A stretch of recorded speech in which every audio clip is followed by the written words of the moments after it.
সবাইকে লোকায়ত ইউটিউব চ্যানেলে স্বাগত। আজকে যে বিষয়টা নিয়ে আমি আলোচনা করতে চাই সেটা হচ্ছে ইতিহাস পাঠ, বিশেষ করে সভ্যতার ইতিহাস পাঠ। এই বিষয়টা খুব গুরুত্বপূর্ণ মনে হয় আমার কাছে, কারণ আমরা যদি আমাদের ভবিষ্যৎ নির্মাণ করতে চাই তাহলে আমাদের অতীতকে অবশ্যই জানতে হবে। কারণ বর্তমান যেমন অতীতের উপরে দাঁড়িয়ে থাকে, নির্ভর করে, অতীত থেকে আমরা উপাদান পাই আজকে বর্তমানের, তেমনি আগামী দিনের পথযাত্রার অনেক মাল মশলাই আমরা অতীতে পাই, ইতিহাস থেকে পাই বা ইতিহাসে পাই। সুতরাং ইতিহাস পাঠের বা ইতিহাস অধ্যয়নের, ইতিহাস অনুসন্ধানের একটা বিশেষ গুরুত্ব থাকে সভ্যতার নির্মাণের জন্য। এটা বিশেষ গুরুত্বপূর্ণ ভূমিকা পালন করে এই ইতিহাস চর্চা। ইউরোপ যে আজকে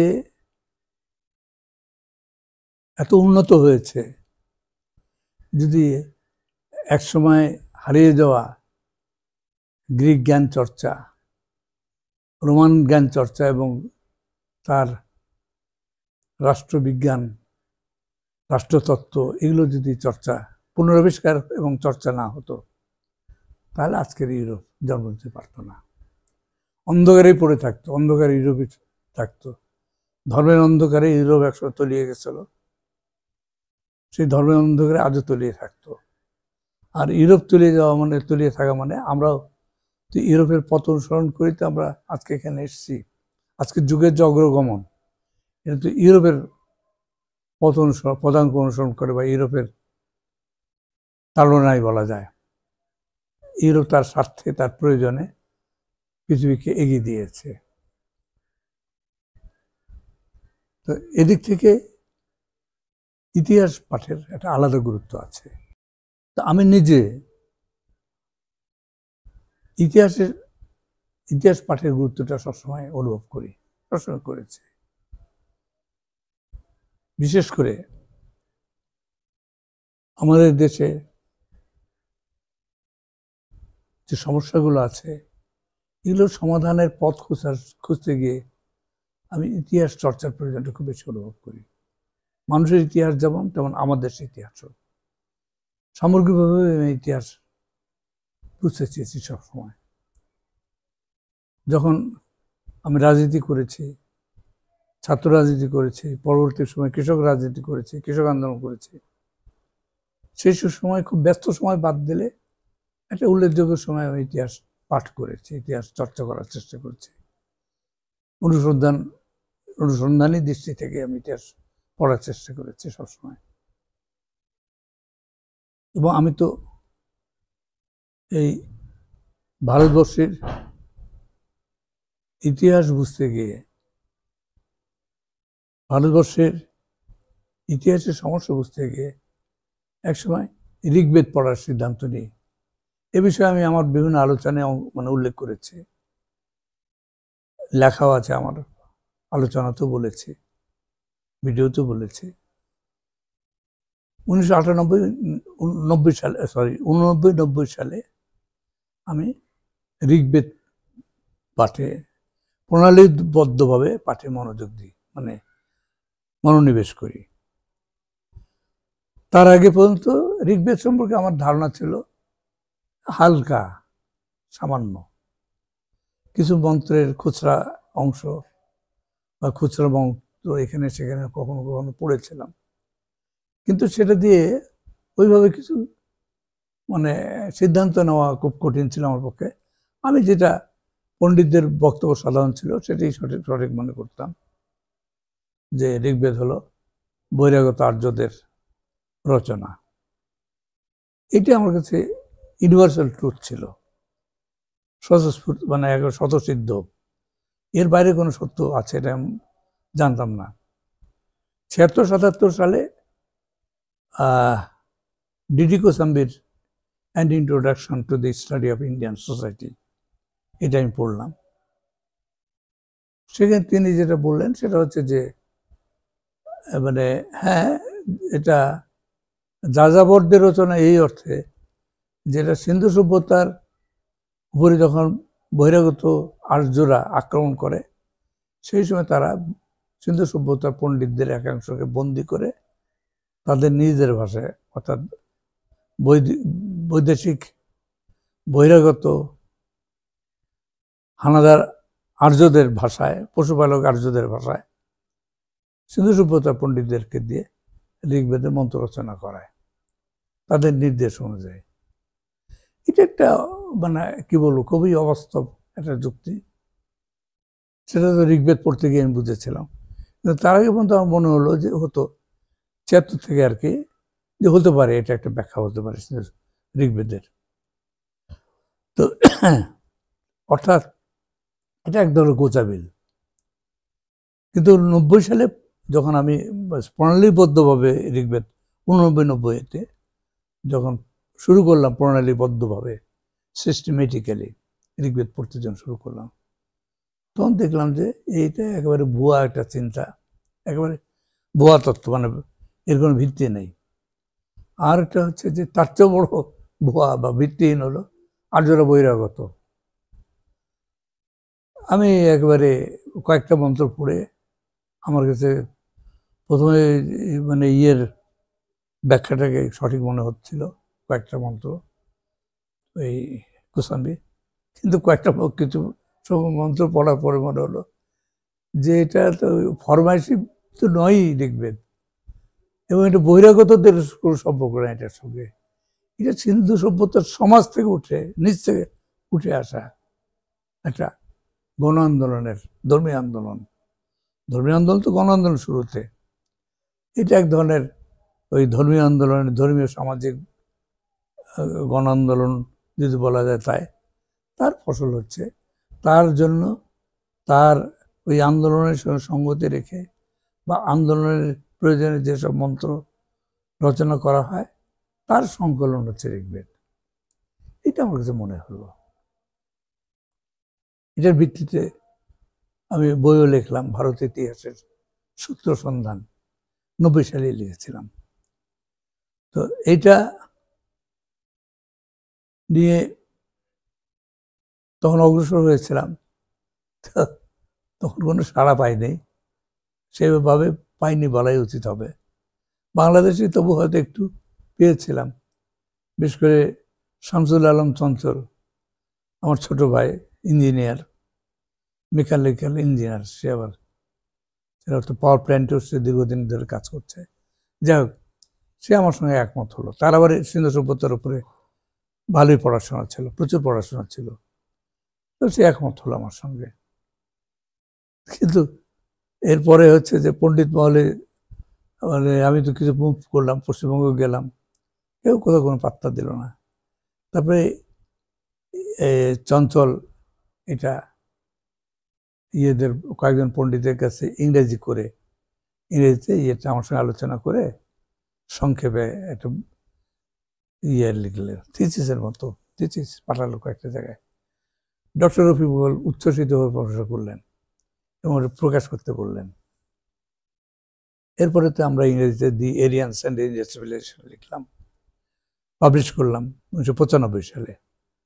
আর 2003 সালে প্রকাশিত হলো বাংলাটা, আর্যজন সিন্ধু সভ্যতা। এই একটা আমাদের ইতিহাসের নতুন ব্যাখ্যা দাঁড়ালো। এটা নিয়ে লড়াই করতে গিয়ে দেখলাম, মানে জ্ঞান তত্ত্বের সমস্যাটা আমি বুঝলাম, ইতিহাস চর্চার সমস্যাটা বুঝলাম, যে আসলে ইতিহাস শেষ পর্যন্ত শাসকদের প্রয়োজনেই লেখা হয়। ওইটা টেকে, অন্যগুলো টেকে না। শাসক বা যারা ক্ষমতায় অধিষ্ঠিত, ক্ষমতাসীন, ক্ষমতার সঙ্গে সম্পর্কিত, এবং যে ইতিহাসের যে সত্য ক্ষমতার স্বার্থকে আঘাত করে, সেই সত্যকে দাঁড়াতে না দিতে চাওয়ায় ইতিহাসের সত্যই দাঁড়ায় না, ওই সত্য দাঁড়ায় না। যদি কোনো সত্য ইতিহাসের সত্য হয়ে থাকে, তবে যদি সেটা বর্তমান ক্ষমতা কাঠামোকে আঘাত করে, তাহলে সেটাকে দাঁড়াতে দেওয়া হয় না, ওটা কোনো সমর্থন পাওয়া যায় না। এইটা বুঝলাম। নানানভাবে ক্ষমতার সঙ্গে সম্পর্কিত থাকে, জড়িয়ে থাকে পাণ্ডিত্য বা জ্ঞান চর্চা, নানানভাবে জড়িয়ে থাকে, এটা বুঝলাম। তারপর তো 35 বছর পার হয়ে গেছে, 25 সাল চলছে, 2025। 89 যদি 90 যদি ধরে নিই যাত্রাবিন্দু শুরুর, তাহলে 25 বছর হয়েছে। 25 বছর তো বোঝা যাচ্ছে কতটুকু অগ্রগতি হয়েছে। যেটুকু আমরা সাড়া পেয়েছিলাম বা পেয়েছি, এটা বাংলাদেশে রফিকুলের কথা আলাদা, বাকিটাই বাংলাদেশে। হ্যাঁ, রফিকুল খুব বড় মাপের মানুষ। উনি পাকিস্তান আর্কিওলজির ডাইরেক্টর জেনারেল ছিলেন। সিন্ধু সভ্যতার উপরে সবচেয়ে বড় অথরিটিদের একজন তিনি, বিশ্বব্যাপী প্রতিষ্ঠিত একজন পণ্ডিত সিন্ধু সভ্যতায়। এই একজনেরই সাপোর্ট আমরা পেয়েছিলাম। আর ওইভাবে বিরোধিতা হয়তো পাই নাই বা করেনি, সমর্থন তো পাই নাই, সাইলেন্ট থাকে। তার মানে এখানে একটা জিনিস আমি বুঝেছি, আমি এটা দৃষ্টান্ত হিসেবে দিচ্ছি, আরও আছে, আরও অনেক ঘটনা উল্লেখ করতে পারি বিভিন্ন বিষয়ে, ইতিহাস চর্চা, রাজনীতিক ইতিহাস চর্চা, সেগুলো প্রসঙ্গ বলা যেতে পারে। কারণ আমি অনেক কিছুরই বিপরীত ধারায় চলা মানুষ হয়ে গেছি। যেমন মার্ক্সবাদের উপরে আমি মার্ক্সবাদী রাজনীতি করেছি। আমার যাত্রা, রাজনৈতিক পথে আমার যাত্রা মার্ক্সবাদের আস্থা দিয়ে বলা যেতে পারে এক অর্থে। অথচ তার প্রতি আমার সবসময় কিছু না কিছু সংশয়, সন্দেহ থেকেছে, এবং কিছু বিরোধ থেকেছে, সমালোচনা থেকেছে, এবং সেগুলো করেছি। এখানে ওখানে কিছু কিছু সমালোচনা ছাত্রজীবন থেকেই কিছু করেছি। তাতে যেটা হয়, আবার নেতৃত্বের সঙ্গে বিরোধগুলো দেখা দিয়েছে এইসব প্রশ্ন থেকে। তাতে যেটা হয়, দাঁড়ানো যায় না ওখানেও। তা আমি তো আসলে লেফট পলিটিক্সে দাঁড়াতে পারিনি। শেষ পর্যন্ত তো সম্পর্কচ্ছেদ ঘটে গেল 1971 সালের পরপরই, এই মার্চ এপ্রিলের দিকে, 72-এর। বাংলাদেশ হলো, আমি পূর্ব বাংলার কমিউনিস্ট পার্টি করতাম সে সময়। আমি আমার ভিন্নমত জানালাম, পার্টি আমাকে বহিষ্কার করে দিল, ওই পাঠ শেষ। ন্যাপ করতাম প্রকাশ্য রাজনীতি হিসেবে, ন্যাপ বিএনপিকে মানে জিয়াউর রহমানকে সমর্থন করলো, ওখানে বিরোধিতা করে ওই পর্ব শেষ। তারপর তার কোনো সংগঠন করি নেই। আমি রাজনীতির সমস্যাগুলো বোঝার চেষ্টা করছি, সমাজের সমস্যা, ইতিহাসের সমস্যা, এগুলো নিয়ে আমি আমার একক যাত্রা বলা যেতে পারে, একা পথ চলেছি আমার মতো করে। পথ তো খুব কঠিন। তো এই যাত্রার মধ্য দিয়ে এটা একটা লড়াই, সংগ্রাম। এই লড়াই বা সংগ্রামের মধ্য দিয়ে আমি একটা জিনিস বুঝেছি, ইতিহাস সে সত্য, এটা অনেক সময় সমস্ত বিদ্যমান সমস্ত তত্ত্বকে খণ্ডন করে অস্বীকার করে দাঁড়াতে চায়। তখন যেটা হয়, এটাকে কেউ পাত্তা দিতে চায় না। এটার মানে প্রতিষ্ঠার জন্য একটা দীর্ঘ লড়াই লাগে এবং পরিস্থিতির আনুকূল্য লাগে। একটা সময় হয়তো সত্যের জয় হয়, নতুন সত্য আসে, তখন ইতিহাসের নতুন তত্ত্ব, নতুন সত্য প্রতিষ্ঠিত হয়, কিন্তু সেটা একটা দীর্ঘ লড়াইয়ের মধ্য দিয়ে হয়। এটা হয়তো কখনো 50 বছর, কখনো 100 বছর, কোনো ঠিক নাই, একটু সময় লাগতে পারে। তা আমাদের কিন্তু এই আমাদের ক্ষেত্রে, ভারতবর্ষের ক্ষেত্রে আমার যেটা মনে হয়েছে, আমার মোটামুটি বিভিন্ন দেশের সভ্যতার ইতিহাসগুলো আমি বোঝার চেষ্টা করছি। মিশর, মেসোপটেমিয়া, চীন, এবং ওই সময় তো সমকালীন প্রায় একটু আগে সিন্ধু সভ্যতা, চীনের আগে, চীন সবচেয়ে পরে হচ্ছে চীন, কাছাকাছি সময়। এই চারটা সভ্যতার মধ্যে আমার যেটা মনে হয়েছে সবগুলোর আদি সভ্যতা, এটা আমার ধারণা, আদি সভ্যতা হচ্ছে ভারতবর্ষ, সিন্ধু সভ্যতা। ভারতবর্ষ মানে সিন্ধু সভ্যতা। আর সব সভ্যতা, সিন্ধু সভ্যতা বাদে পৃথিবীর বাকি সব সভ্যতা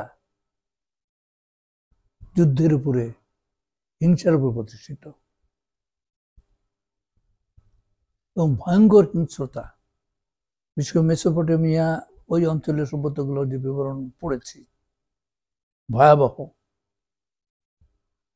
ভয়ঙ্কর। মানে এটা সিন্ধু সভ্যতা কল্পনা করা যায় না।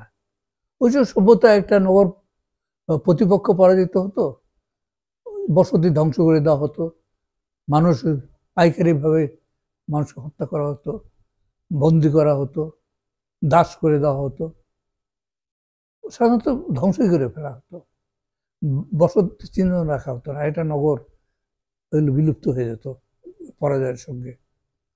এইভাবে ওখানে সাম্রাজ্যের প্রতিষ্ঠা হয়েছে, বিস্তার হয়েছে, সভ্যতার প্রতিষ্ঠা হয়েছে। এখন এগুলো সভ্যতা বললে সভ্যতা, কারণ যারা জয়ী হতো তারা দালান কোঠা বানাতো, নিজের ভোগ বিলাসের আয়োজন করত, রাস্তা বানাতে হতো, বসতি করতে হতো, সুতরাং সভ্যতা নতুন করে হতো। কিন্তু বিপুল রক্তের উপরে, বিপুল দুঃখের উপরে মানুষের, এইটা ভারতবর্ষে এটা এটা এই অভিজ্ঞতা ভারতবর্ষের মানুষের ছিল না, অন্তত অতীতে, সিন্ধু সভ্যতা পর্যন্ত।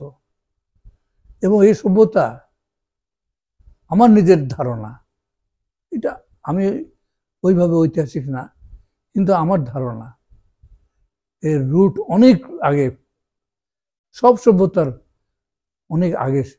কারণ আমার মনে হয়েছে, আমার অভিজ্ঞতা, আমি তো গ্রামে তো কৃষক আন্দোলন করতে গিয়ে আমার 10 বছর মানে কৃষকের মধ্যে কাজ করতে গিয়ে 10 বছর আমার গ্রামে থাকতে হয়েছে।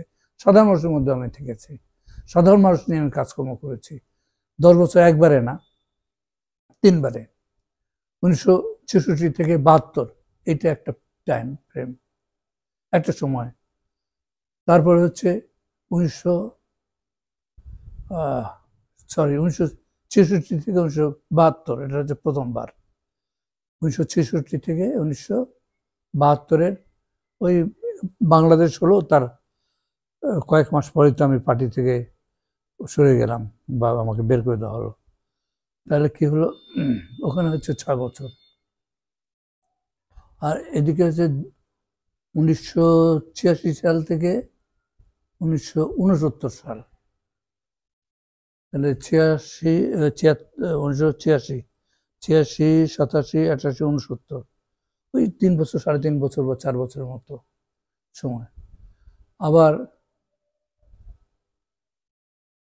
ভুল বলেছি, 1986 থেকে 1986, 87, 88, 89, হ্যাঁ। আর ওইদিকে তারপরে হচ্ছে আবার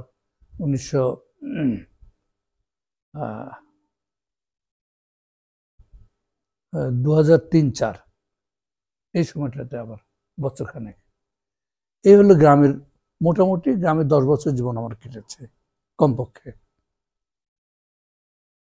তো এটাতে দিয়ে যেটা বুঝেছি, সাধারণ মানুষ নিয়ে কাজ করেছি, সাধারণ মানুষ নিয়ে আন্দোলন করেছি, জীবন জীবিকার সংগ্রামের সঙ্গে, তাদের জীবন জীবিকার সংগ্রামের সঙ্গে দেখেছি। এটা মানুষ সম্পর্কে একটা অভিজ্ঞতা আমাকে দিয়েছে, যেটা শুধু বই পড়ে হয় না, আবার দূর থেকে মানুষ দেখাও না, মানুষের সঙ্গে থেকে দেখা, মানুষকে তাদের সহযোদ্ধা হিসেবে তাদের জীবনের সমস্যাকে দেখার চেষ্টা করেছি, বোঝার চেষ্টা, সুযোগ তো পেয়েছিলাম, সেই সুযোগকে কাজে লাগানোর চেষ্টা করেছিলাম, বুঝতে চেয়েছিলাম। এখন এই অভিজ্ঞতা থেকে আমি একটা জিনিস বুঝেছি, হয়তো সভ্যতাকে আমি সেভাবে বিচার করি ওই অভিজ্ঞতা থেকে। যেমন ঋগ্বেদ পড়তে গিয়ে আমার বুঝতে সমস্যা হয়নি, অন্যরা যে কেন ফেল করেছেন এটা বুঝি আমার অভিজ্ঞতা দিয়ে আমি বুঝেছি। আমি ঋগ্বেদ পড়তে গেছি, মন্ত্র পড়ে মনে হচ্ছে দূর, এটা কিসের যাযাবরদের লেখা, বা দূর এটা ওই অর্ধশিক্ষিত লোকদের কি করে লেখা হয়। অত সুসভ্য সমাজের এটা সাধারণ সমাজের মানুষের লেখা না। ঋগ্বেদের মন্ত্রগুলো পড়ে আমি বুঝতাম এর ভাষা, এর উপমা এবং যেসব বিবর ডেসক্রিপশন যেগুলো থাকে আছে সেগুলোতে বুঝতাম, আমি বুঝেছিলাম যে এগুলো সাধারণ মানে মানুষের লেখাও না, সাধারণ সভ্যতার অধিকারী সমাজের লেখাও না, এবং এটা একটা জীবন্ত পটভূমি থেকে উঠে এসছে, যে কারণে এটার এত যুগান্তকারী প্রভাব হয়েছিল যে হাজার হাজার বছর ধরে একটা ধর্মগ্রন্থ হিসেবে ধর্মগ্রন্থ হলো, তার মন্ত্র হিসেবে এখন এগুলো জিয়ে আছে, টিকে আছে, বেঁচে আছে। আজও মানুষ স্মরণ করছে। আজ থেকে প্রায় 4000 বছর আগে এই মন্ত্রগুলো রচিত হয়েছিল। 4000 বছর পর পার হয়ে আজও জীবন্ত হয়ে আছে এই মন্ত্রগুলো। এখন হাজার হাজার বা লক্ষ লক্ষ হিন্দু ধর্মাবলম্বী অনেক পণ্ডিত আছেন যারা এইসব মন্ত্র এখনো নিয়মিত উচ্চারণ করে যাচ্ছেন, স্মরণ রাখছেন। হ্যাঁ, সুতরাং এর শক্তি আলাদা, এগুলো এমনি আসে না। এগুলো ওই গাঁজাখড়ি গল্প দিয়ে কোনো এই স্থায়িত্ব অর্জন করা যায় না। এর ভিত্তি সামাজিক ভিত্তি আছে, দৃঢ় সামাজিক ভিত্তি আছে, একটা বিরাট ঐতিহ্য আছে। এর সমস্যা থাকতে পারে কিন্তু বিশাল ঐতিহ্য আছে, এগুলো বোঝার চেষ্টা করা দরকার। তো সেখান থেকে যেটা আরেকটা জিনিস হচ্ছে, আমার কাছে যেটা মনে হচ্ছে যে ভারতবর্ষের মানে ইতিহাসটা অনেক প্রাচীন। আসলে খুব ভায়োলেন্সের মধ্য দিয়ে সভ্যতার ক্রমবিকাশ খুব বেশিকাল হয় এটা আমার মনে হয় নেই। আমার যেটা অভিজ্ঞতা, আমি যে কয়েকটা সভ্যতা দেখেছি, চীন বা ওই মেসোপটেমিয়া, মিশর, এত ভায়োলেন্সের উপরে যেগুলো প্রতিষ্ঠিত হয় এগুলো বেশি দূর যেতে পারে না।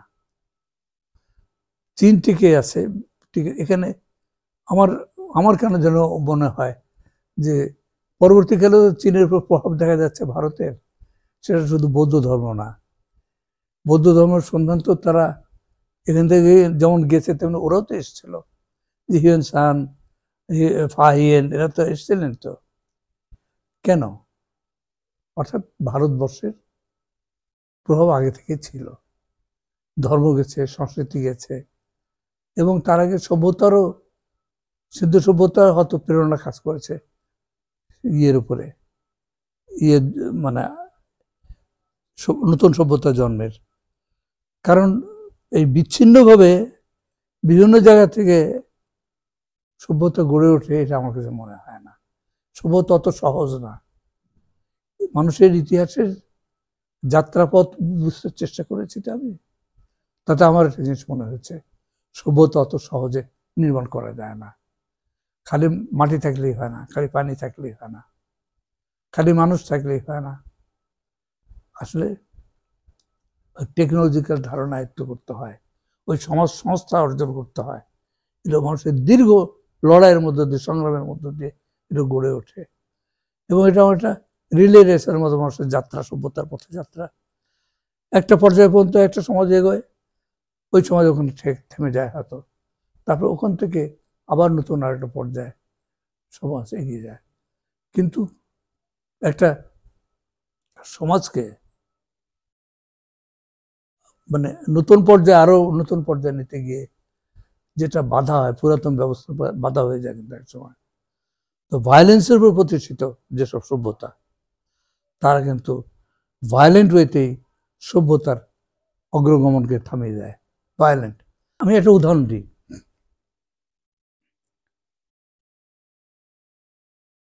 অটোমান এক সম্রাট, মানে তুরস্কের খলিফা, তার দরবারে, মধ্যযুগের কথা বলছি, একজন কারিগর, বৈজ্ঞানিক আসলে, একটা কাঁচ পাত্র নিয়ে গিয়েছিলেন, দেখতে অসাধারণ। আগে তো রূপার সোনা রূপার পাত্রে খেতেন, উপর রাজা সম্রাটেরা খেত আর কি। তো স্বাভাবিকভাবে ওই স্বর্ণপাত, ওই দেখে, কাঁচের পাত্র, ওটা দেখে সমস্ত সভা স্তম্ভিত হয়ে গেছে। এই যে কাঁচের পাত্র যেটা ছিল সেটা অসাধারণ সুন্দর একটা পাত্র হয়েছিল। মানে যিনি এটার আবিষ্কারক, মানে এটাকে মানে উদ্ভাবক যিনি, তার প্রত্যাশা ছিল তাকে খলিফা বা সুলতান যাই বলা যাক পুরস্কৃত করবেন এই জিনিসের জন্য। পুরস্কৃত করলেন সম্রাট বা খলিফা, সেটা হলো মৃত্যুদণ্ড। তার বক্তব্য হচ্ছে যে এই লোক যদি বেঁচে থাকে তাহলে সোনার কোনো মূল্য থাকবে না। এত সুন্দর কাজ দিয়ে যদি এত সুন্দর পাত্র করা যায় তাহলে সোনার কোনো চাহিদা থাকবে না মানুষের কাছে। সুতরাং এই লোককে বাঁচতে দেওয়া যায় না, তাকে তৎক্ষণাৎ তাকে খতম করার হুকুম দিয়ে দিল, খতম হয়ে গেল। তো এটা খুব বোঝার মতো ব্যাপার আমার কাছে মনে হয়েছিল। ইতিহাসের একটা ঘটনার বর্ণনা, কিন্তু কেন এটা ঘটেছিল, কেন হয় এটা? অর্থাৎ মানে মুসলিম সমাজে যে ইনোভেশন, নতুন আবিষ্কার যে হবে না, হয় না, এটি মুসলিম সমাজ বলে কথা না, ভায়োলেন্স হবে প্রতিষ্ঠিত সব সমাজে একটা সময় এই প্রবলেমটা দেখা দেয়। মানে বাধাটা এত বেশি সমাজ আটকে দেয়, এটাকে ওই সমাজের বাধা ভেঙে বেরোতে পারে না, মেরে ফেলা হয়, তো ফলে নতুন আবিষ্কার হয় না। তো আমাদের সিন্ধু সভ্যতা ছিল এমন একটা সভ্যতা যেটার পটভূমিতে রয়েছে হাজার হাজার বছরের ক্রমবিকাশের ইতিহাস। এখন যে ওই যে ক্যাম্বেপো সাগরের তলায় যে নগরের আবিষ্কার, যে নগরের কথা জানা যাচ্ছে, বৃহত্তম সিন্ধু সভ্যতার নগরগুলোর তুলনায় এটা অনেক বড়। এর বৈশিষ্ট্য দেখে সিন্ধু সভ্যতার নগর মনে হয় বা এই কালচারের অংশ মনে হয়। এটা আরো আগের, মানে আইসিস হিম যুগের মধ্যকার নগর বলে অনুমান করা যায়। ৯,৫০০ বছর আগে এটা পানির চলে তলিয়ে গেছিল নগরটা। তো সিন্ধু সভ্যতার নগরগুলো তো ৪-৫ হাজার বছর আগের, তার থেকে আরো ৪-৫ হাজার বছর আগে তার সমাপ্তি হয়েছে। তার মানে তার আরো আগে থেকে এটা ছিল। তাহলে এখন ওইভাবে তার আবিষ্কার হয়নি, কাজ হয়নি। কেন করেনি জানি না, ভারত সরকারের আগ্রহ হয়নি। যা বোঝা যায় যে ওখানকার প্রাতিষ্ঠানিক পণ্ডিত যারা ভারতের, তারাও চান নাই এটার উপরে সেভাবে কাজ হোক, এটি মনে হয় আর কি, সেজন্য হয় নাই, পড়ে রয়েছে। তো ভারতবর্ষের ক্ষেত্রে আমার যেটা মনে হয়েছে সমস্যাটা, পৃথিবীর সকল সভ্যতার আদি সভ্যতাটা এখানে, এটা আমার মনে হয়। এর আগে আর কোনো কোথাও এভাবে সভ্যতা বিকাশ লাভ করতে পারেনি, পারে না, ওই যে আটকে যায়। ওই তুরস্কের খলিফার মতো মাথা কেটে দেওয়ার হুকুম দিয়ে দেয়, নতুন ইনোভেশনের পুরস্কার, তো ফলে আর ইনোভেশন হয় না, থেমে যায়। ওই ভায়োলেন্সের মধ্য দিয়ে যেসব সমাজ বা সভ্যতা আসে, সভ্যতা ইতিহাস তো এই পর্যন্ত ভায়োলেন্স। একটাই জায়গা আছে পৃথিবীতে, সিন্ধু সভ্যতা, যেখানে ভায়োলেন্সের সেই ধরনের প্রমাণ পাওয়া যায় না। হয়েছে শেষের দিকে হয়েছে, তারপর তো সভ্যতা ধ্বংস হয়ে গেছে। এটা নিয়ে আমি আলোচনা করেছি বিভিন্ন জায়গাতে, আমার লেখা আছে, আলোচনা বক্তব্য আছে, ভিডিও আছে। আগ্রহী যারা হবেন তারা আসলে হয়তো জানতে পারবেন বা জেনেছেন। যাই হোক, এখন এরকম একটা সভ্যতা, এর কিন্তু আসলে ভারতবর্ষ মানে সিন্ধু সভ্যতা, ভারতবর্ষ বলতে গেলে সিন্ধু সভ্যতায় আমাদের যেতে হচ্ছে। এবং সমুদ্র তীরবর্তী এলাকাগুলো তো এখন সমুদ্রের নিচে, যেখানে সভ্যতা আরো আগের রূপটা ছিল আমরা যেটা কল্পনা করি, ধারণা করি। সেগুলো কাজ তো আর হয়নি। কিন্তু এগুলো বোঝার দরকার আছে, স্বাধীনভাবে আমাদের বুঝতে হবে। আর একটা জিনিস আমি বুঝেছি, সেটা হচ্ছে যে ইউরোপের প্রভাব থেকে আমাদের মুক্ত হতে হবে। ইউরোপের জ্ঞান তত্ত্ব ওদের আধিপত্য প্রতিষ্ঠার স্বার্থবিরোধী যেটা হবে তার বিরুদ্ধে দাঁড়াবে, সেদিকে যেতে দেবে না। এটা আমি বুঝেছি। ইউরোপ থেকে যত তত্ত্ব এখানে এসছে, তার মানে এই তত্ত্বগুলো তো বিমূর্ত কিছু না, মানুষকে অবলম্বন করে। তো যেমন মার্কসিজম, এটা ইউরোপ, এটা এসছে, ইউরোপের উদ্ভবের জায়গা, এবং এর একটা বিশ্বব্যাপী নেটওয়ার্ক তৈরি হয়ে আছে। ভারতও আছে, ঐতিহাসিকদের মধ্যে অনেক মার্ক্সবাদী আছে, যাদের কাজই হলো ভারতের অতীত গৌরবকে অস্বীকার করা, অগ্রাহ্য করা, যেটা ভালো সেটাকে অস্বীকার করা, যেটা মন্দ শুধু সেটাকেই তুলে ধরার চেষ্টা করাটা, অথবা ওটাকে ম্যাগনিফাই করা। এটা হচ্ছে মার্ক্সবাদীদের একটা সমস্যা ভারতবর্ষের। ওই যে নেটওয়ার্ক, আরেক দল আছে বুর্জোয়া, এই তথাকথিত গণতান্ত্রিক যে নেটওয়ার্ক, আমেরিকা, ইউরোপ, পশ্চিম ইউরোপের আধিপত্য কেন্দ্রিক যে নেটওয়ার্কটা, যেটা ব্রিটিশ তৈরি করে দিয়ে গিয়েছিল, সেটা তো এখন পর্যন্ত ডমিনেট করছে। এভাবে যেটা দেখা যায়, আমরা হচ্ছে এদের দাস্যবৃত্তি করছি পাশ্চাত্যের কোনো কোনো ফর্মে।